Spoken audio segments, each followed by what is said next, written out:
एक लंबी जद्दोजहद के बाद सरकार को कामयाबी मिली है 119 साल पुराने भूमि अधिग्रहण कानून को बदलने में।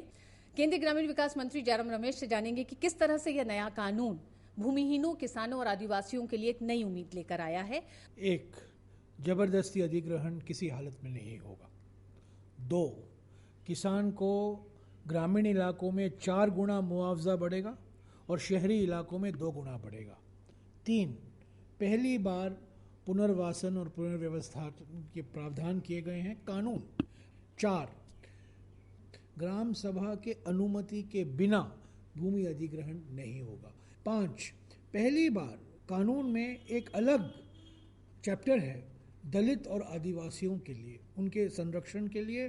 जब भूमि अधिग्रहण होता है, पहली बार मुआवजा सिर्फ भूस्वामियों के लिए नहीं पर भूमिहीनों के लिए, और जो आजीविका खोते हैं अधिग्रहण के प्रक्रिया में, उनको भी मुआवजा दिया जाएगा। अर्जेंसी क्लॉज, जिसका भारी मात्रा में दुरुपयोग हुआ है, ये इसकी परिभाषा हमने सीमित रखी है। सिर्फ प्राकृतिक आपदा या राष्ट्रीय सुरक्षा की परिस्थितियों में अर्जेंसी क्लॉज का उपयोग हो सकता है। रेट्रोस्पेक्टिव क्लॉज भी है, क्या पीछे की तारीख से भी ये लागू किया जाएगा? पहला, जब पुराने कानून के तहत अवार्ड नहीं दिया गया है तो पहला नया कानून लगेगा, मुआवजा नए कानून के आधार पर मिलेगा। दूसरी परिस्थिति यह है जहां अवार्ड की घोषणा हो चुकी है पर भौतिक कब्जा नहीं किया गया है, फिजिकल पोजेशन नहीं हुआ है, 5 साल और ज़्यादा बीत गए हैं, तब ये नया कानून लागू होगा।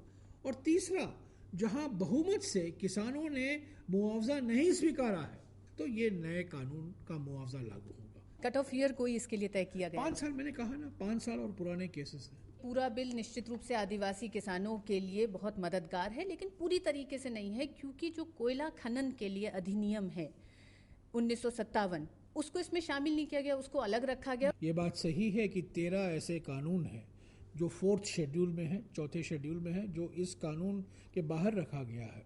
पर इस कानून में ये भी कहा गया है स्पष्ट तरीके से कि 1 साल के अंदर केंद्र सरकार को उन 13 कानून में संशोधन करना जरूरी है। लगता है आपको इतने साल क्यों लगे इस कानून को बदलने में? 66 साल तो आजादी को हो गया।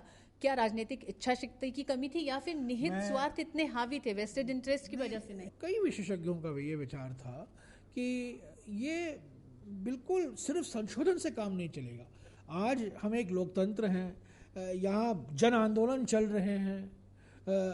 जैसा कि आपने जिक्र किया, आदिवासी इलाकों में एक नाराजगी है, किसान वर्ग में नाराजगी है, इसको हम नजरअंदाज नहीं कर सकते। कि आपने पीसा कानून लेके आए, आप वन अधिकार कानून लेके आए, ये दोनों कानून एक तरह से पूरी आजादी देते हैं आदिवासी इलाकों में रहने वाले आदिवासियों को कि वो तय करें उन्हें अपनी जमीन का क्या करना है। और शायद यही वजह है कि न्यामगिरी आंदोलन इतना ज्यादा बढ़ा और फिर सुप्रीम कोर्ट को ये निर्देश देने पड़े। ये बात सही है, 1996 का पेसा का सही क्रियान्वयन नहीं हुआ है। हर एक राज्य को फ्रीडम है कि वो, उनका अधिकार है, उनका हक बनता है, वो इस कानून को घटा नहीं सकते, इस कानून को जोड़ सकते हैं। प्राइवेट माइनिंग भी इतना जिम्मेदार है माओइस्ट संगठन को बढ़ावा देने में जितना कि ये कुछ पब्लिक सेक्टर कंपनियां हैं। मुझे अफसोस किसे कहना पड़ता है, क्योंकि मेरा ये उम्मीद था कि जब सरकारें हैं, सार्वजनिक क्षेत्र की कंपनियां हैं, वो थोड़े संवेदनशील ढंग से काम करेंगे। ये था जयराम रमेश, जिनका मानना है कि 66 साल के भारत के इतिहास में भारतवासियों ने, आदिवासियों ने, किसानों ने विस्थापन का दंश झेला है, जिसे अब दूर करेगा नया भूमि अधिग्रहण कानून। ऋतु वर्मा, DD न्यूज, दिल्ली।